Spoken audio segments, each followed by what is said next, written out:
Previously in part 1. I am a ghost in silk, a predator hiding behind the sweet voice of a forgotten princess. To avenge my father, I crawled into the bed of the man who slaughtered him, whispering brother while nursing a dagger in my heart. But the ultimate trap was his own. He is not the prince, but a Western assassin who stole this life years ago. Now, two imposters are entangled in a bloodstained romance of lies and power. I have his trust, I have his heart, but as the throne trembles, can I kill the only man who truly sees me, or will my vengeance burn us both to ash? Alexander suddenly announced he was going to teach me self-defense. I took out my dagger, peeled a few fruits, and, while munching on one, plunged the blade deep into a stone bench in the imperial garden. Brother, isn't this enough? What else do I need to learn? Alexander pulled out the dagger, snatched the fruit from my mouth, and examined the blade intently. I forgot to ask, where did you get this dagger? I blurted out, it was a gift from an older brother, one who saved me when I was little. Alexander's face hardened. You have other brothers? His tone was strange. Did I say something wrong? I snatched the dagger back and grinned. No, you're my only brother. Don't be angry, brother. Alexander couldn't help but laugh. It dawned on me. Brother, were you teasing me? I pretended to swing the dagger at him, and he played along, sparring with me. In our playful scuffle, I threw the dagger like a dart. He dodged it easily. The dagger flew past him and embedded itself in a plum tree stump. Nearby, Lucas and Evelyn were passing by. Evelyn jumped, her face turning pale. Evelyn glared at me. Grace, you did that on purpose. I was completely innocent. This time, I really hadn't done it on purpose. Evelyn was about to say more, but one glance from Alexander silenced her. She lost her nerve and lowered her head guiltily. Lucas just kept staring at the dagger in the stump, lost in thought. Fifth brother, what are you looking at? I moved closer and pulled out the dagger. Fifth brother? Lucas blinked. Fifth brother? Alexander repeated. I hadn't called him by the wrong name, had I? Alexander wrapped an arm around my waist, pulling me away from Lucas. Seeing us so close, Evelyn looked at Lucas with concern. Evelyn reminded him, Alex, Grace is 15 now. You should be more mindful of your conduct. That night in the cold palace, I was nearly killed. Alexander knew Evelyn was behind it, so naturally he wasn't pleased to see her. Alexander gave her a cold look. This is my business. You needn't say more. Lucas teased. Evelyn, haven't you heard? Everyone in the palace says Alexander and Grace are less like siblings and more like a pair of inseparable lovebirds. Evelyn's face grew even paler. Lucas and I exchanged a glance. Little did we know Alexander had seen it all. Lucas took this story to the old emperor of the Southern dynasty. A royal scandal. Incest between brother and sister. I heard the old emperor was already in poor health, and upon hearing this, he was so enraged that he coughed up blood. A palace maid claimed to have witnessed a passionate night between Alexander and me, recounting the tale in vivid detail. Lucas even dug up the body of the young eunuch who had tried to assault me. He had witnessed testimony and physical proof. Evelyn had wanted to get rid of me, but she'd ended up unexpectedly exposing my supposed incestuous relationship with Alexander. She had shot herself in the foot. Alexander and I knelt before the emperor. Lucas wore a smug, simple-minded look of triumph. A good show. You rebellious son, the old emperor roared, slapping Alexander across the face. Do you know what high hopes I had for you? Did you really intend to commit incest with your own sister? It hurt just to watch. Of course, it wasn't technically incest. Neither the son nor the daughter was his by blood. Fearing he might slap me in his rage, I shrank behind Alexander. Father, Lucas fanned the flames, I think Alexander has lost his mind. We must deal with this quickly. The old emperor seemed to hesitate, likely because he truly valued Alexander. He looked at me, his intention clear. Kill me, Alexander began. Father, this matter. Before Alexander could say more, Evelyn burst in, tears streaming down her face. Emperor, Evelyn cried, falling to her knees, I am carrying Alex's child. The one who met with Alex in the cold palace that day. It was me. I was the one who silenced that young eunuch. Lucas and I stared at Evelyn, dumbfounded. This woman was something else. A classic case of the mantis stalking the cicada, unaware of the aureole behind. I glanced at Lucas's face. It was a spectacular sight, shifting from blue to purple to green. The old emperor had arranged the marriage between Lucas and Evelyn long ago. Now, everything was a mess. Lucas and I were sent out, while the old emperor kept Alexander and Evelyn inside. I squatted by the door, my mind racing. Fifth prince, when exactly did you get cuckolded? Seventh princess. Lucas rolled his eyes. Shouldn't I be asking you? Can't you keep your man in check? I gave him an innocent look. You couldn't keep your woman in check either. We were even then. I don't know what Alexander said to the old emperor, but when the doors opened again, the situation had completely changed. Lucas, the old emperor raged, you dare frame your older brother with such baseless lies? I am deeply disappointed in you. Father, I didn't. Alexander and Grace really did. Lucas stared at the old emperor in disbelief. The old emperor cut him off. Go back to your palace and reflect on your actions.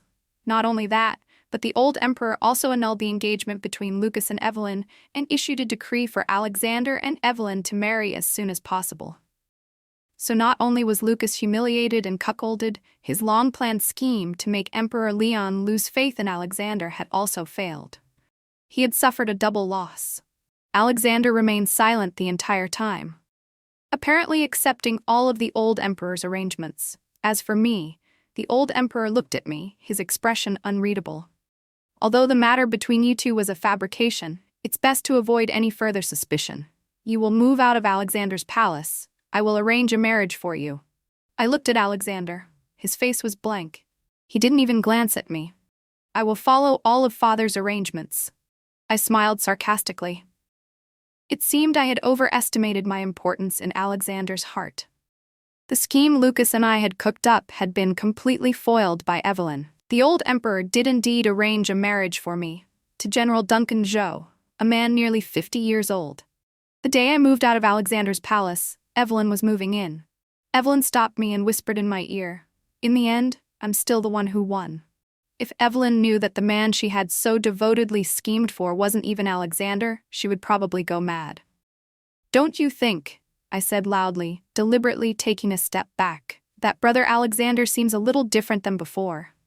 As I expected, Alexander lunged forward, grabbed my throat, and slammed me against the palace wall. My feet dangled above the ground. I was moments away from suffocating. Evelyn seemed startled too. She instinctively stepped forward to stop him. Alex, what are you doing? Acting. Playing the innocent maiden, are we? Alexander said coldly, go inside. Evelyn didn't dare to disobey and turned to leave. I struggled, choking out a few words. You regret telling me everything, don't you? Just as I was hovering on the edge of death, Alexander finally let me go. I gasped for air, unable to even look at his expression. He used to say he would protect me, and now he wished I were dead. Honestly, a man's word means nothing. Alexander was worried I would expose his true identity, wasn't he? If Emperor Leon and Lucas were to find out he was Alaric Lee, the Western Kingdom would probably be crushed in an instant. Alexander leaned in close and said in a low voice, Gracie, you know how important these 3 years are to me. I cannot fail. I laughed mirthlessly. Yes, officially, I'm still your sister. You want to marry Evelyn, so I'll let you. I'll marry Duncan Zhou. Fine, I'll marry him. In this situation, it was the only thing he could do to avoid losing Emperor Leon's favor and trust. Alexander seemed to be struggling, too. He reached out as if to touch me, but then pulled his hand back. If you said you didn't want to marry him. He didn't finish his sentence. Brother, I said, putting on a sweet, childish voice, a bright smile on my face. I don't want to get married. Whining like this always used to work, but this time was an exception. Duncan Zhou was an old and influential court official. In the fight for the crown, he favored Alexander, and Alexander needed his support. The old emperor had calculated everything perfectly. Regardless of whether Alexander's feelings for me were real or fake, this was the best arrangement. And it played right into my hands. After framing his royal brother, Lucas Wen fell from favor and was confined to his quarters. With my master's help, I managed to slip away to see Lucas.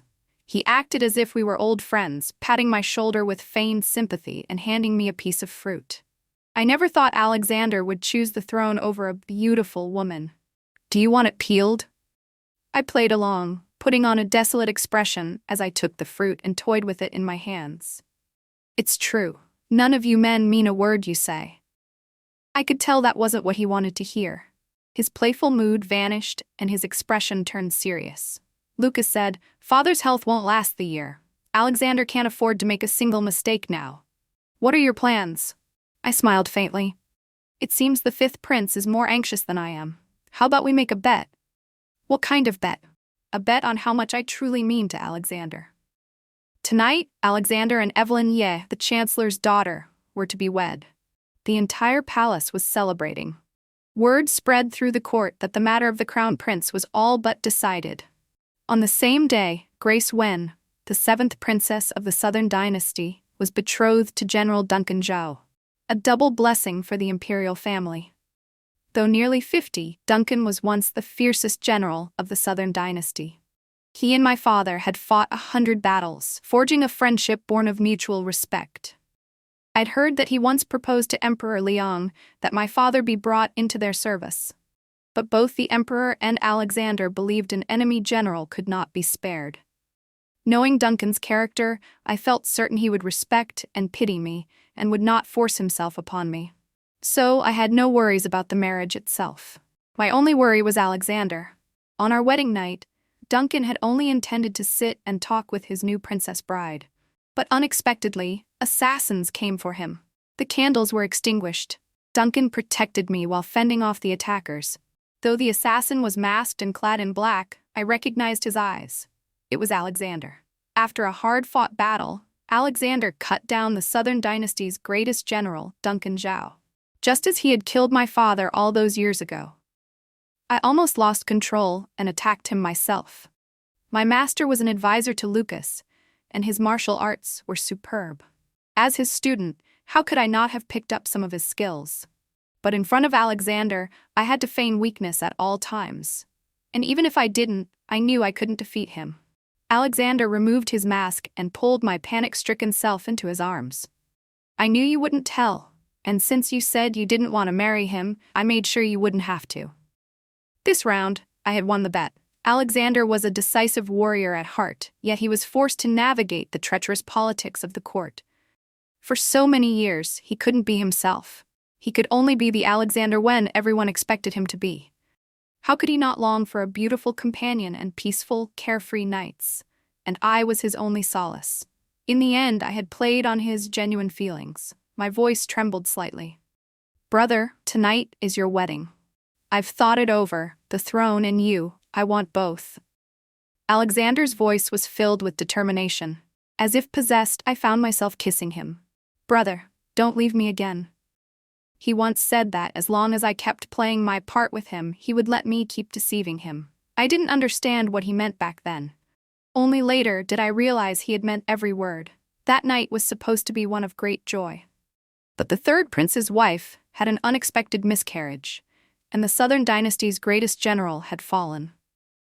Alexander didn't kill Duncan just for me. I was simply the most convenient excuse. Duncan was the Southern Dynasty's greatest general, loyal to the core. Only with his death could Alexander ensure that once he ascended the throne, the fall of the Southern Dynasty would proceed unopposed. It was the same reason he had to kill my father. When the old emperor heard of Duncan's death, he coughed up another mouthful of blood. I had a feeling his own 2 sons would anger the old emperor to death long before I needed to lift a finger. My work was being done for me. Alexander was already planning to force the old emperor to name him crown prince and abdicate. With Lucas out of favor and the other princes either mediocre or sickly, Emperor Long had no other choice. Evelyn had returned home to recuperate after her miscarriage, so Alexander brought me back to the palace and hid me away. While Alexander was busy consolidating his power, my master sought me out. "The list you gave the fifth prince? It was fake, wasn't it?" When Master Chu asked, there was a tinge of anger in his voice. It made sense. He was likely genuinely dedicated to helping Lucas. I smiled faintly and didn't deny it. The Southern Dynasty destroyed my northern nation. If I can sow chaos within their ranks, why wouldn't I? My master sighed, as if realizing he had no grounds to criticize me. "The fifth prince isn't helping you just to deal with Alexander." When Alexander wanted to kill General Song, the fifth prince argued strongly to save him. The idea of recruiting him came from Lucas first. That came as a surprise. If what my master said was true, then Lucas was something of a gentleman. Master Chu continued, "The day Evelyn tried to harm you, it was he who leaked the information to Alexander so he could save you. It was a needless gesture, but it shows he isn't a petty or vicious man who just uses people. He would be a good emperor." A good emperor? Master, if you had to choose between me and Lucas, you wouldn't help me anymore, would you? I stared at Master Chu without blinking, searching his eyes for an answer, but all I saw was deep conflict. He had great ambitions, so of course he would choose a wise lord to serve. I couldn't fault him for that. I turned to my master with a radiant smile. "Master, you've underestimated me. The plan I have with Lucas is just reaching its most crucial step." The list of Alexander's supporters was half true, half false. After being by his side for so long, I believed I knew him well enough. Alexander wasn't a true son of the Southern dynasty. He would never truly open his heart to its ministers. He only needed to control its lifeline, so it wasn't so much a list of allies as it was an assassination list. Half the ministers on it were people Alexander wanted to eliminate. They were also people Lucas could save. Lucas wanted that list to turn them to his side, so I gave him the names of those who were truly loyal to the Southern dynasty. The other half were untrustworthy sycophants and treacherous officials. This final step was the palace coup. After sending my master off, Alexander returned. He was dressed in battle armor, ready for what was to come. I took his hand, and in my practiced, spoiled tone, whined, "Brother, if you ascend the throne, can I be your empress?" Alexander smiled and said, "Yes." All the guards within the palace walls had been replaced by Alexander's men. Using a forged imperial edict, Alexander summoned all the high-ranking ministers to the palace, under the pretext of naming a crown prince. I took this opportunity to slip into Emperor Leon's bedchamber to assassinate him. I was no peerless fighter, but I was skilled enough. I couldn't kill Alexander, but I could certainly deal with the palace guards. Seeing me kill his personal attendant, the old emperor was terrified. He crawled on the floor, shouting, "Guards, protect me." I wiped the blood from my dagger and plunged it into the old emperor's shoulder.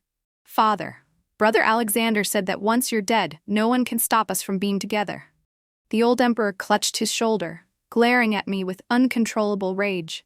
"Vile creatures, the both of you." Just as I was about to deliver the final blow, Lucas burst in with soldiers. Seeing me with blood on my hands, Lucas put on an excellent performance. "Seize the assassin!" I offered no resistance and was taken without a struggle. For saving the emperor, Lucas was praised. Emperor Leon grasped his hand, tears of relief streaming down his face. It was a touching scene of father-son affection. Below the palace walls, Alexander's men were engaged in a fierce battle with Duncan's troops. The imperial guards under Duncan were sworn to protect Emperor Leon to the death and would not allow Alexander's forces to breach the gates. Though Alexander could fight off 10 men at once, he was no match for the sudden appearance of Duncan. Slamming his long spear into the ground with a mighty roar, Duncan single-handedly captured the exhausted Alexander. Duncan was not dead. Lucas had never truly fallen from grace. Alexander's forced coup, his rebellion, and the assassination of the emperor. From the moment Evelyn discovered my affair with Alexander, everything had been a carefully orchestrated plot between Lucas and me. Emperor Leon trusted Alexander. We had to make him lose all faith in his favored son. There was no way the emperor would tolerate a prince who not only engaged in an incestuous affair under his very nose, but also attempted to seize the throne. When Lucas threw me into the imperial dungeon, he seemed to recall the half-true list and questioned me. "You gave me a fake list on purpose, didn't you? Alexander killed 5 of our most important ministers. Cooperating with you is like playing with fire." I was secretly horrified.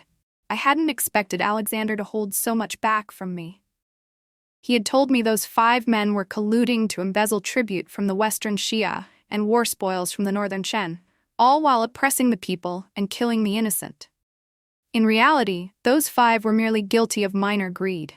They hadn't committed any major crimes and were still pillars of the Southern dynasty. Perhaps Alexander had suspected me all along and had deliberately fed me lies. I forced myself to remain calm. "Fifth Prince, don't forget that from my perspective, you are also an enemy who destroyed my country.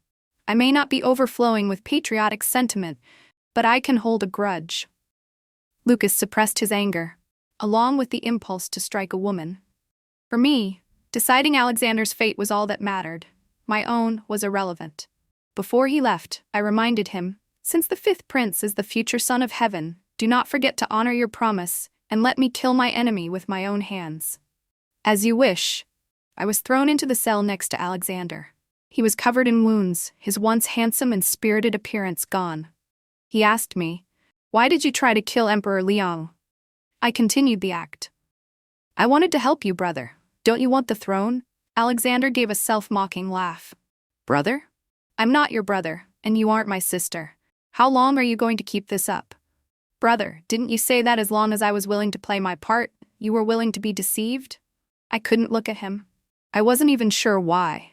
Alexander sneered, though a hint of melancholy touched his face. "I did. Why don't you try it again?" Our conversation was cut short. Lucas entered the prison and demanded to know where Alexander had hidden the imperial seal. It seemed my single stab had left the old emperor with one foot in the grave. Alexander had been shrewd enough to hide the seal, which was now causing Lucas a major headache. Alexander closed his eyes, refusing to even look at Lucas. Lucas glanced at me, and as if remembering something, he suddenly unlocked my cell and dragged me out. "What about her? Do you not care about her either?" Lucas tore open my outer robe, exposing my shoulder. I looked at him in a panic. "What are you doing?" "Let's see just how much you really mean to him." Lucas threw me toward a nearby prison guard. "She's a gift for you." Alexander's eyes finally shot open. He saw the guard's lecherous gaze, and he watched as a group of them carried me away. I stretched a hand toward him, my eyes filled with terror. "Brother, save me!" The guards carried me to a spot just beyond his line of sight. Alexander finally broke. He thrashed against the bars, trying to escape his cage. His eyes were red as he stared at the emotionless Lucas and roared, "She's your sister too." "She is not." I cried and screamed my heart out, while the guard's vulgar laughter rose and fell around me. Alexander finally collapsed, kneeling on the ground. "Make them stop! Stop! The seal is under the 10th willow tree behind the southern palace wall." Lucas seemed to let out a breath of relief. Alexander glared at him furiously. "Make them stop." I straightened my clothes and calmly walked out from the shadows. Seeing Alexander's stunned expression, I couldn't help but smile. "Brother, it was only a play. You took it seriously, but for me, it was just an act." He had tried so hard to play the part of a doting brother that he'd accidentally fallen in love with me for real.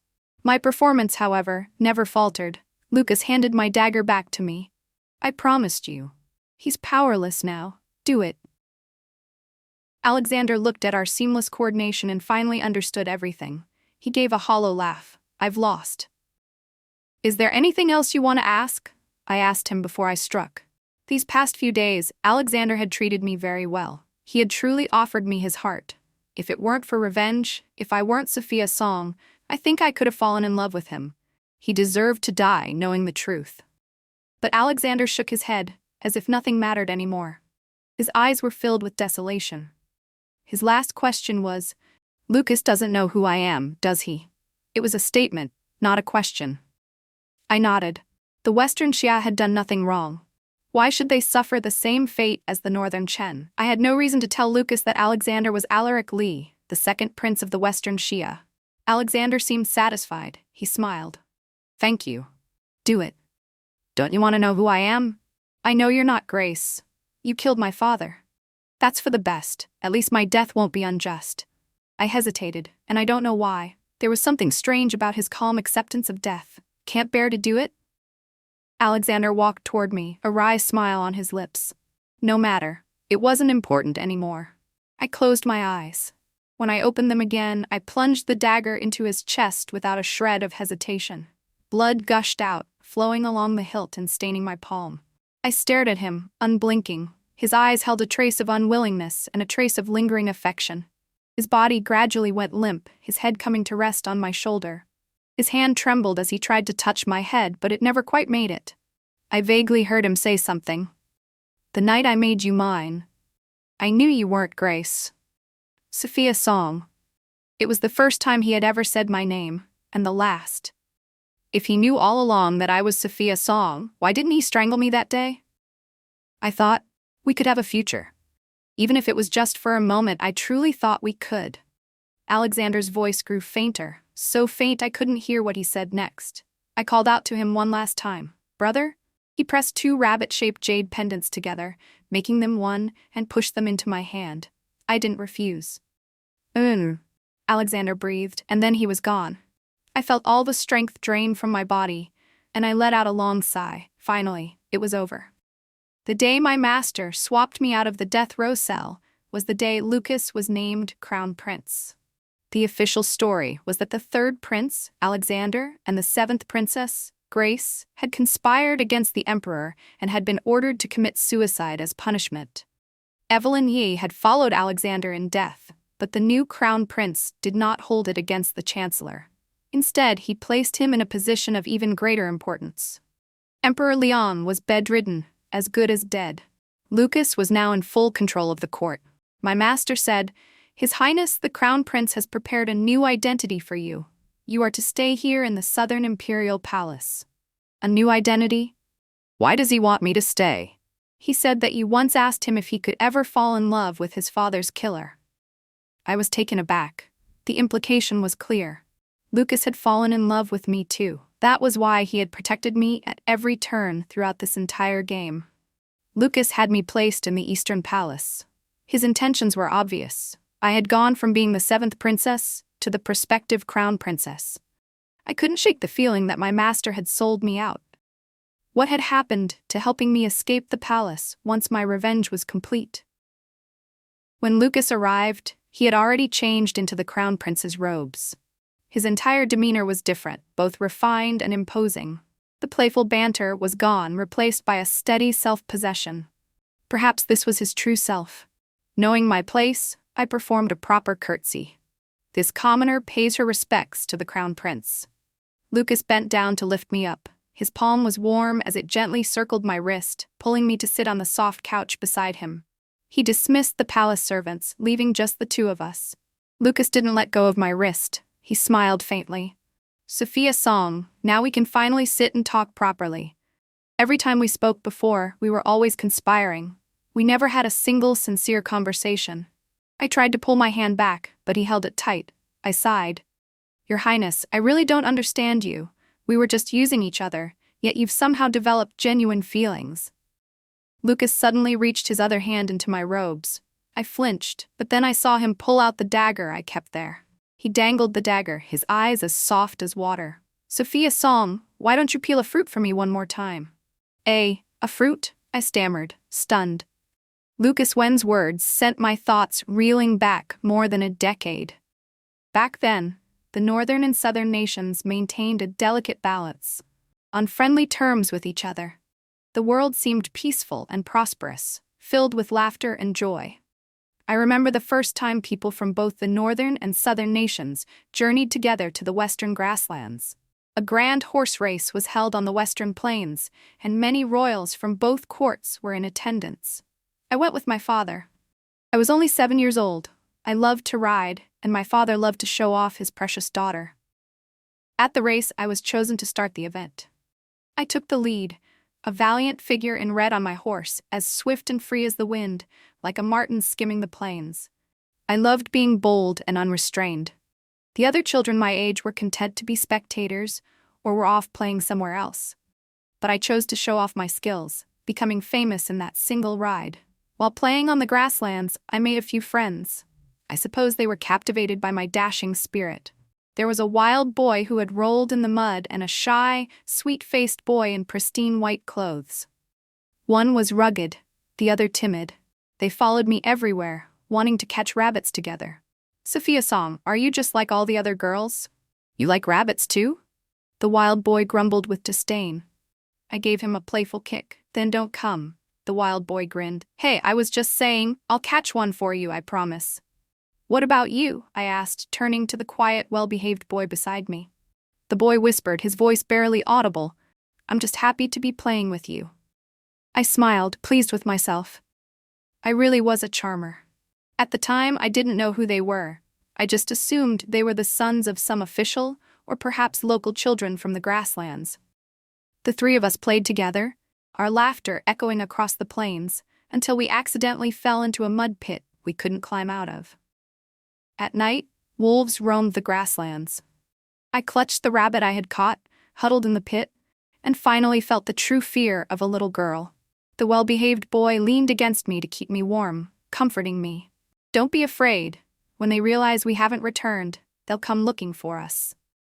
The wild boy tried to climb out of the pit again and again, and again and again he fell, cursing in frustration. "This is the first time I haven't been able to climb out of a pit. How embarrassing." Before long, we heard the howling of wolves, drawing ever closer. The wild boy glanced at the rabbit in my arms and suggested we throw it out to lure the wolves away. But I felt the rabbit was innocent and refused to give it up. "It's just a rabbit. If it dies, it dies. As long as we survive, that's what matters," the wild boy insisted, trying to snatch the rabbit from me. The well-behaved boy helped me protect it, showing a rare firmness. "No. A rabbit's life is still a life. Besides, it's Sophia's. She likes it." The two of them were at a stalemate. I looked up at the rim of the pit. It was about as high as the three of us stacked on top of each other. My mind finally started working, and I suggested we form a human pyramid to climb out. The wild boy was strong, so he got on the bottom. The well-behaved boy went next. I climbed on top of them and scrambled out of the pit. Finally, we were free. But just as we were celebrating, the wolves arrived. The well-behaved boy didn't know any martial arts, but he still stood protectively in front of me. The wild boy pulled a dagger from his robes, and as a wolf lunged at me, he blocked its path, plunging the blade into the wolf's mouth. His hand was bitten in the process, blood dripping from the wound. Through that ordeal, we had faced danger together, sharing both hardship and joy. The wild boy gave me his dagger. I used it to peel fruit for them, celebrating our survival. The three of us shared a single piece of fruit, our faces full of simple, innocent smiles. The image is still vivid in my mind. The wild boy said he was a shepherd from the western grasslands named Alan. The well-behaved boy said he was the cousin of an envoy from the southern nation, and his name was Luke. Neither of them used their real names. Only I was, and always had been, Sophia Song. It seems the fate of the three of us was sealed from the very beginning. Lucas Wen said he envied the spirit I showed as I galloped across the plains. He admired my sharp, resolute character. He had never forgotten the figure in red on the grasslands. From the very start, he had wanted to help me get my revenge. I put the dagger away. A wave of emotion washed over me. "No wonder you always looked at this dagger so strangely. Lucas, even so, I'm still a venomous, calculating woman. I'm no longer that girl who rode freely on the grasslands. I've finally become just like Alexander Wen, willing to implicate the innocent for the sake of my revenge." Lucas Wen nodded, as if he completely agreed. "That's right. The first time I saw you in the Southern Imperial Palace, I knew you were no longer the carefree Sophia Song from all those years ago." He looked at me, his gaze gentle. "But you didn't implicate the innocent. Protecting Duncan Zhao proves it. Just as you couldn't bear to sacrifice a rabbit's life for our own safety. You and Alexander Wen have never been the same." I laughed bitterly. "Do all you men become blind when you fall for a woman?" Lucas Wen didn't deny it. I was indeed different from Alexander Wen. For the sake of the Western Kingdom, he wouldn't hesitate to slaughter the innocent, paving his road to success with their blood. As for me, while seeking revenge, I had to hold on to my convictions, unswayed by his genuine feelings, while also preserving my true self. I refused to sink to his level. This whole game had left me utterly exhausted. I never expected that the one who understood me would be Lucas Wen. Perhaps it was because I was so tired, or perhaps because I now knew he was the boy from my youth. But I didn't resist when he pulled me into his arms. Lucas Wen's embrace was different from Alexander Wen's. It was truly comforting. "It's not entirely because of our childhood connection." Lucas's voice was full of tenderness. "I've always hoped for peace in the world, for all lands to be united. But I often doubted myself, and I often wavered on this path to the throne. But I have never met anyone with a will as strong as yours. Even with Alexander Wen's genuine affection, you never faltered, not for a single moment. you saw the entire game of chess through to the end, without a single misplaced move. He was right. In this whole drama with Alexander Wen, though I had been moved, not for a single moment had I ever fallen in love with him.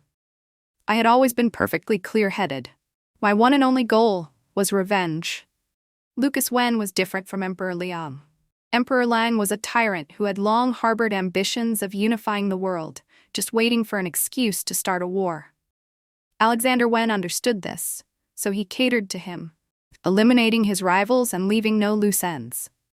Lucas Wen disliked war. He always hoped the three kingdoms could coexist peacefully, free from conflict. For the sake of peace, he had to oppose his own father. Only by becoming the ruler of all could he create the peaceful world he longed for.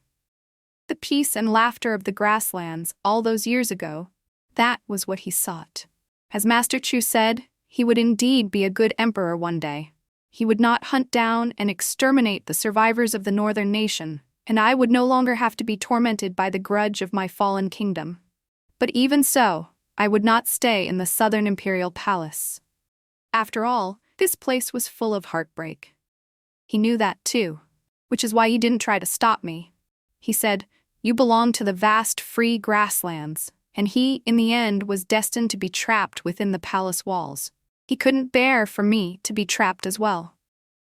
After leaving the southern capital, I went back to the old capital of the northern nation to offer incense for my father. I brought the dagger I had used to kill Alexander Wen. I broke its blade as an offering to my father's spirit. It was only as I broke it that I discovered a hidden compartment in the sheath. Inside was a letter Alexander Wen had left for me. Stunned, I remembered that it was the wild boy who had told me about this secret mechanism. In this world, only he and I knew about it. That year on the grasslands, as we were about to part ways, the wild boy pulled me aside to whisper, "Sophia Song, this is my most prized dagger. There's a secret compartment in the sheath. You must remember, no one in the world knows about it but you and me. It's a secret that belongs only to the two of us, okay?" I had laughed at him. "Why do you sound so intimate? Is this a token of your love?" The wild boy's face had flushed red. "A love token? What are you talking about? And don't you dare tell that pretty boy." Luke was Lucas Wen's false name. Alan was Alaric Lee's false name. It all hit me at once. After reading the letter, I finally broke, tears streaming down my face. It turned out that from the moment that dagger fell that night, Alexander Wen had known. He had known I was Sophia Song. He had known all along that I was there for revenge, that I was there to kill him. He had known from the very beginning. He just hadn't expected that I would conspire with Lucas Wen. Alexander Wen had made 2 preparations before his attempt to seize the palace. If my feelings for him were true, his grand plan would succeed. If they were not, he would give his life to me. His grand plan was not supposed to have any margin for error, and he was not an indecisive man. Having come this far, there was no turning back. He couldn't abandon the entire Western Xia for the sake of love. He couldn't, both for his own sake and out of his responsibility. And I couldn't either, because of the hatred and conviction in my heart. So, he had even used me a few times, nearly causing Evelyn Ye and Lucas Wen to stumble. It was only for my sake that he allowed himself a moment of naivety. Naive enough to think that I might let go of my hatred and spend the rest of our lives together. Alexander Wen had wanted both the kingdom and the girl, but when he realized my will was unshakable, he chose to grant my wish in the end. Just that one moment of naivety had cost him everything. In the prison, he had said nothing because he had already decided to give his life to me. All because I had kept his secret, that he wasn't Alexander Wen, but Alaric Lee. He had schemed for 3 years, meticulously planning every step, but he had failed to account for his own heart. Even though he had lost, it was only a personal failure. It wouldn't affect the Western Xia. But he didn't know, though, that even if Lucas Wen had found out he was Alaric Lee, he wouldn't have taken it out on the Western Kingdom. Because Lucas was not Emperor Liang, nor was he a bloodthirsty man like him. Only now did I understand that the 3 of us were different even back then on the grasslands. A single rabbit revealed our true natures and sealed our fates. I gazed at the rabbit jade pendant in my hand, my feelings for Alaric Lee leaving me at a loss. There's no logic to love, let alone right or wrong. I too I too once felt a flicker of affection for that wild boy covered in mud. If only he hadn't been my father's killer. If only I weren't a person with such an unshakable will, that would have been nice too. 1 year later, I was in the Western Kingdom, running a small sweet cake shop, and business was booming. The grasslands of the Western are vast and free, and here I can always find a sense of carefree joy. I occasionally write to Master Chu, telling him about my life and experiences here. Naturally, Lucas Wen knows where I am too. The Southern Dynasty has reduced the annual tribute from the Western Shia, and life for the people has gradually improved. Their hostility toward the Southern court has slowly faded. "Ma'am, 2 sweet cakes, please," a merchant with a Southern accent called out. The sound felt familiar and warm. I gave them a few extra cakes and listened as they chatted about the latest news from the Southern Dynasty. Ever since the new emperor of the Southern Dynasty ascended the throne, life has gotten so much better for everyone. Yes, it has. But there is one strange thing. What is it? The new emperor named a dead woman his empress. I heard she was the chancellor's adopted daughter named Athena. Yay. My hands, kneading the dough, paused. Now the world is at peace. At last, there are no more feuds or conflicts. I often think that if I had met Alaric Lee and Lucas Wen earlier, perhaps Alaric wouldn't have had to take such a risky path, stealing another man's life and walking over the bones of the innocent to achieve his goals. And Lucas wouldn't have had to transform from a shy, gentle boy into an emperor who must scheme for the sake of peace. None of us wanted this. One wouldn't have had to live as someone else. The other wouldn't have been forced to seek the throne. And maybe I could have been a fool for love, just riding across the grasslands with the one I adored. Lucas Wen said he had never met anyone with a will as strong as mine. When seeking revenge, even with genuine feelings involved, I never took a single misstep for the sake of love. When leaving, even though it hurt, I still chose the freedom of the grasslands I yearned for. This is a good life too. I tucked the rabbit jade pendant I wore around my neck into my clothes so it wouldn't get covered in flour. If you could keep acting coy, I would be willing to be deceived by you forever. I shaped a piece of dough into a peach blossom and set it aside. In the next life, I'll spend a lifetime deceiving you again.